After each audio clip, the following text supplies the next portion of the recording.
Alhamdulillahi wassalatu wassalamu ala rasulillah wa ala alihi wa sahbihi ajma'in. Бүгүнкү сабагыбыз 5-чи сабак. Жогорудагы өткөн сабактарыбызда ошо ла иляха келимеси жана анын мааниси, анын далилдери жана ибадат тууралуу сөз кылып өттүк. Ошол сабактардын биринде ошо таухид деген сөзгө дагы ишарат кылып кеткенбиз. Албетте бул таухид сөзү көп кездешет. Ошо акыйда бабында. Ошол себептен ушу таухиддин маанисин түшүндүрө кетели. Таухид деген бул эми арабчадан келинген сөз. Ошо жалгыз деген сөздөн чыккан сөз, жалгыздык, жалгыз дегенди билдирет. Анан арабчада мисалы ваххада юваххиду таухидан десе, ошо бир нерсени жалгыз кылуу, жалгыздоо, жеке деп билүү дегенди билдирет. Анан эми биз бул жерде таухидуллах деп айтсак, Аллах субхана тааланы дагы Аллах субхана тааланы жалгыз деп билүү дегенди билдирет. Ваххадаллах десе, Аллах субхана тааланы жалгыз деп тааныды.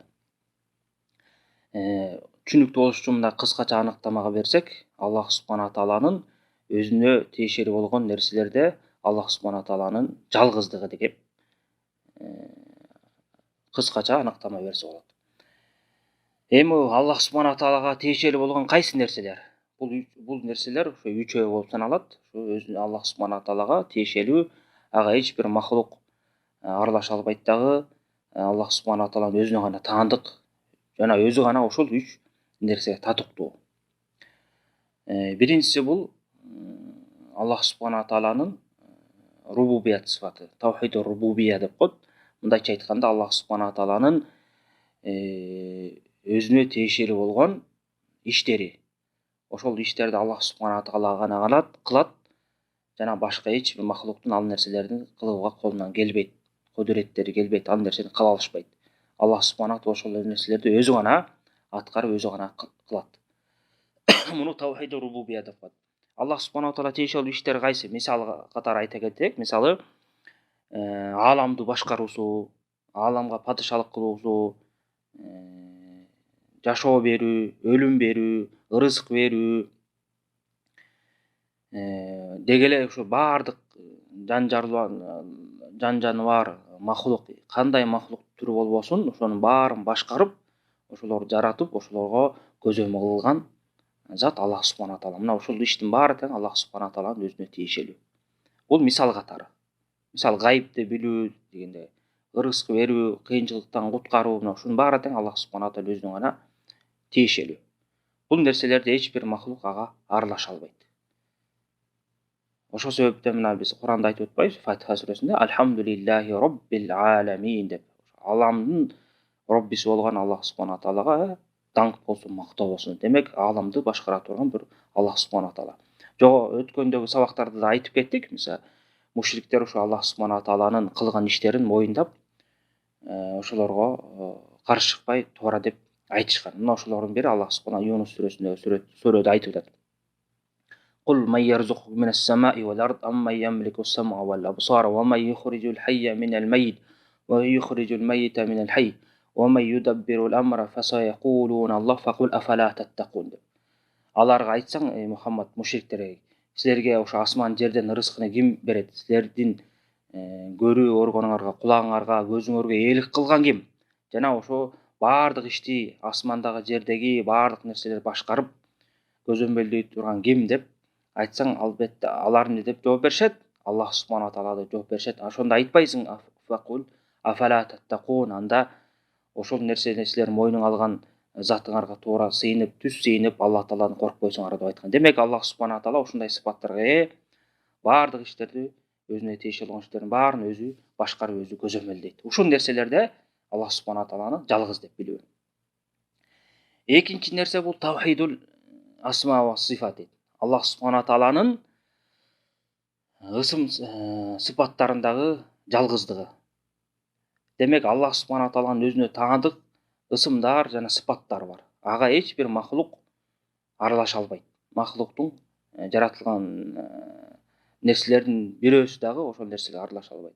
Мисалы Аллах субхана таала өзүнүн Куран китебинде, пайгамбар саллаллаху алейхи вассалам сүннөтүндө пайгамбарыбыз аркылуу көптөгөн өзүнүн ысымдарын жана сыпаттарын айтып кеткен. Мына ысымдардын кээ бири мисалы Аллах таала кудуреттүү, Аллах таала билүүчү, угуучу, көрүүчү, өлтүрүүчү, тирилтүүчү, ырызкы берүүчү, гайыпты билүүчү, баардык нерсени башкаруучу, баардык нерсесин жаратуучу деген мына Аллах тааланын ысымдары бар. Ошондой эле Аллах субхана таала өзүнүн өзүнө ылайык сыпаттары бар. Мисалы Аллах субхана тааланын жүзү бар, колу бар. Аллах таала жакшы көрөт, ыраазы болот, сүйүнөт, тоголорду кабыл кылат деген сыпаттары бар. Жана буга окшогон көптөгөн сыпаттар бар. Жана ошондой менен Ихлас сүрөсүн окуганда биз эмне деп айтып атабыз, Кул хуаллаху ахад. Айткан Аллах субхана жалгыз. Аллаху самад. Ага баардык нерсе, ага муктаж, ал эч нерсе муктаж эмес. Лам ялид ва лам юлад ва лам якул лаху куфуан ахад. Лам ялид. Аллах субхана таала төрөгөн да эмес, мындайча айтканда анын баласы да жок. Ва лам юлад. Төрөлгөн да эмес, мындайча айтканда атасы да жок. Ва лам якул лаху куфуан ахад. Жана ага эч бир нерсе тең боло албайт. Демек бул Аллах субхана мына ысым сыпаттарын камтып кеткен бул дагы аят. Жана ошондой эле Аллах субхана таала Куранда айтып атпайбы? Валиллахил асмаул хусна фад'уху биха. Аллах субхана таала таандык ысымдары бар, ошолорду ысымдарды айтып Аллах субхана таалага сыйынып дуа кылгыла деп. Демек Аллах субхана таала өзүнө таандык ысым сыпаттары бар. Ошол нерселерде биз Алла тааланы жалгыз деп тааныган болсок, ага эч бир махлукту теңебесек, демек ошол ысым сыпаттагы Аллах субхана тааланын жалгыздыгын билген, тааныган болобуз. Үчүнчү бөлүгү бул Аллах субхана тааланын ибадаттагы жалгыздыгы, сыйынуудагы жалгыздыгы. Муну тавхидул ибада же тавхидул улухия деп коет арабчасы. Жогоруда мына сабактарда айттык, бул сыйынуунун баардык түрүн Аллах субхана таалага жумшап, Аллах субхана таалага гана арнаш керек. Ар бир сыйынуучу пенде. Демек сыйынууга Аллах субхана таала өзү гана татыктуу. Бул Алла таалага сыйынууда эч бир махлук Аллах субхана таалага тең боло албайт. Мындайча айтканда баардык ибадаттын түрү Аллах субхана таалага гана жумшалыш керек. Ибадатка эч бир пенде татыктуу эмес. Жеке эле пенде эмес, махлуктардын жаратылган нерселердин, жаратылган заттардын баардык түрү тең. Бул ибадатка татыктуу эмес. Ибадатка татыктуу ким? Бир гана Аллах субхана таала, өзү гана. Аллах субхана Куранда айтып атат, "Ва абудуллах ва ла тушрику бихи шей". Аллах субхана таалага сыйынгыла, ага эч бир нерсени шерик кошпогула деп. Мына буга байланыштуу аяттар өтө көп. Мына ушул 3 жогоруда айтылган 3 нерселерде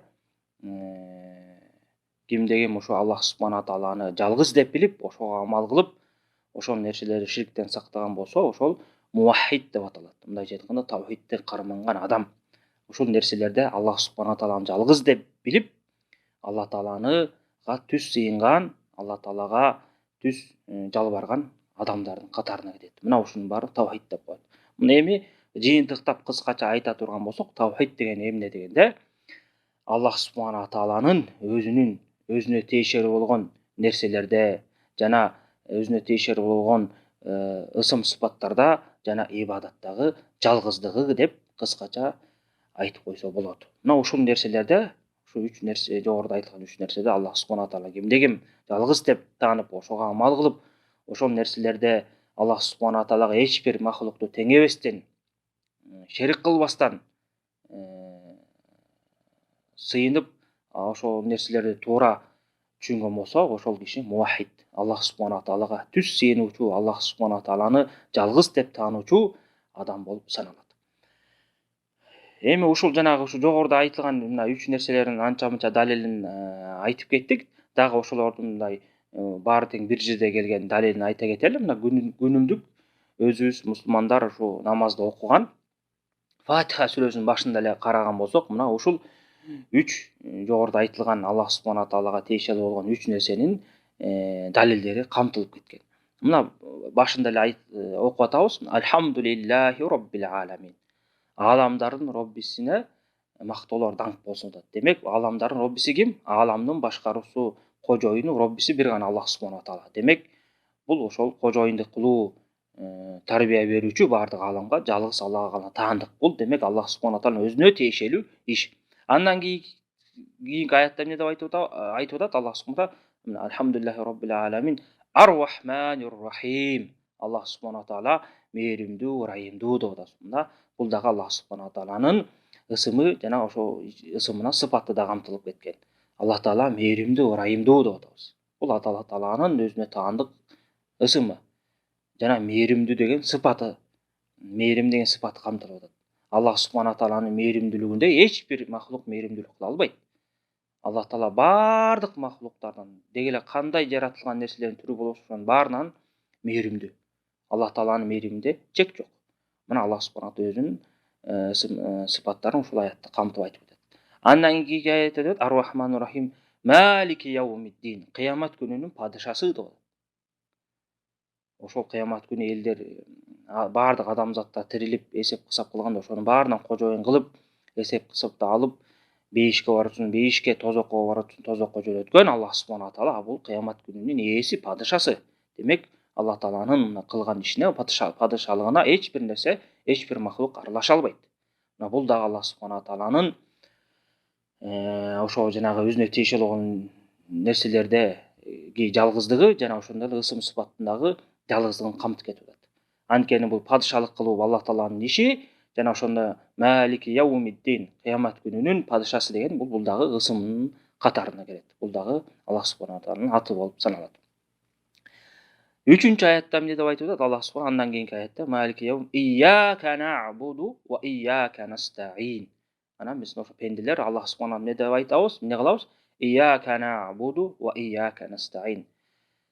Сага гана сыйынабыз жана сенден гана жардам сурайбыз деп мына пенделер ушундай акыбалда болуш керек. Мына бул жөнүндө Аллах субхана ачык эле айтып кетти. Биз мына Аллах субхана тааланын кылган иштерин айтып, сыпаттарын айтып келип, анан жыйынтыгында эмне деп атабыз? Мына ушул сыпаттарга ээ болгон, ушул сыпаттардын ээси болгон Аллах субхана таала өзү гана сыйынууга татыктуу, өзү гана жардам берүүгө кудуреттүү деп Аллах субхана таала кайрылып атабыз. Ияка нa'буду ва ияка настаин. Сага гана сыйынабыз, сенден гана жардам сурайбыз деп. Мына ушул ошо кыска гана аяттарда Аллах субхана тааланын жана биз жогоруда айтып кеткен 3 нерседеги жалгыздыгы мына ачык айкын камтылып кетти. Бул мисал катары буга байланыштуу көптөгөн аяттар бар.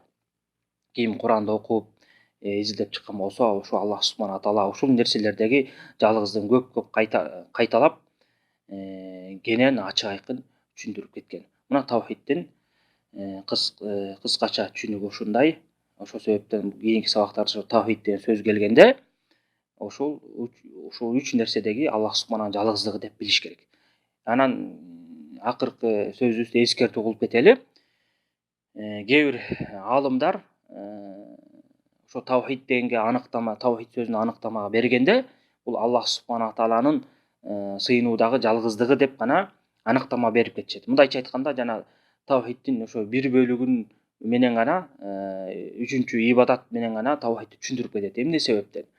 Анткени ушул бөлүгү өтө маанилүү болгондуктан, пайгамбарларга каршы чыккан коомдор ушул көбүнчөсү ушул сыйынууда адашкандыктан жана элдердин арасында ушул нерседе түшүнбөстүк көп болгондуктан ошого таандык кылып аныктама берип коюшат. Мына бул дагы шариятта бар. Мисалы пайгамбар саллаллаху алейхи вассалам жана Тирмизи хадисинде келген хадисте эмне деп айтат? Ажыга байланыштуу хадисте аль-хаджу арафа дейт. Пайгамбар саллаллаху алейхи вассалам бул ажылык, бул арафат деп айтат да. Мындайча айтканда арафат талаасына барып ибадат кылып туруу деп. Болбосо ажылыктын башка дагы түркүктөрү бар. 4 түркү бар. Кээ бир мазхабта 3 түркүгү. Бирок ошого карабастан пайгамбар саллаллаху алейхи вассалам бул ажылык, бул ошо арафат деп гана айтып кетти да. Мындайча айтканда, ошо ажылыктын түркүктөрүнүн эң негизгиси, орчунчусу бул арафатка баруу деп аны белгилеп кетти. Мына ошол сыман эле кээ бир аалымдар ошо таухидке аныктама бергенде, таухид деген эмне дегенде китебинде айтып кетишет.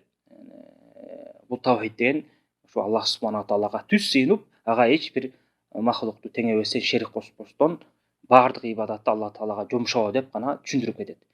Ошо жанагы жогоруда айтылган себептерден ошо адамдар ушул ибадат жагында көп адашкандыктан, туура эмес түшүнгөндүктөн ушул жагын гана эскертип кетет. Жана ошондой эле мисалы кимде ким Аллах субхана тааланы ибадатта жалгыз деп ошого гана сыйынып баардык ибадаттын түрүн Алла Таалага жумшаганда, мындайча айтканда аркасынан дароо эле автоматтык түрдө демек Алла Тааланын ысым сыпаттарындагы Алла Тааланын ошо рубубият сыфатын өзүнүн кылган иштеринде жалгыздыгын мойнуна алган болуп саналат да. Анткени кимде ким Аллах субхана тааланы кудуреттүү деп тааныган болсо, ошо баардык көптөгөн кудуреттерге, сыпаттарга ээ деп тааныган болсо, демек ошол зат сыйынууга татыктуу деп ошого сыйынат. Мындайча айтканда, кимде ким Аллах субхана тааланы жалгыз деп ошого сыйынып аткан болсо, башка жогоруда айтылган тавхидтин эки түрүн өзүнүн ичине камтып кетет. Ошол себептен дагы жогоруда айткан бир себеп, бул экинчи себеп менен кээ бир алымдар аныктама бергенде кыскача бул Аллах субхана тааланын тавхидке аныктама беришкенде Аллах субхана тааланын ибадаттагы сыйынуудагы жалгыздыгы, ага сыйынганда эч бир шерик кошпошубуз керек деп гана аныктама берип кетишет. Мунун ошо себеби ушундай. А болбосо тавхид деген ушул жана 3 бөлүктү тең баардыгын ичине өзүнө камтып кетет.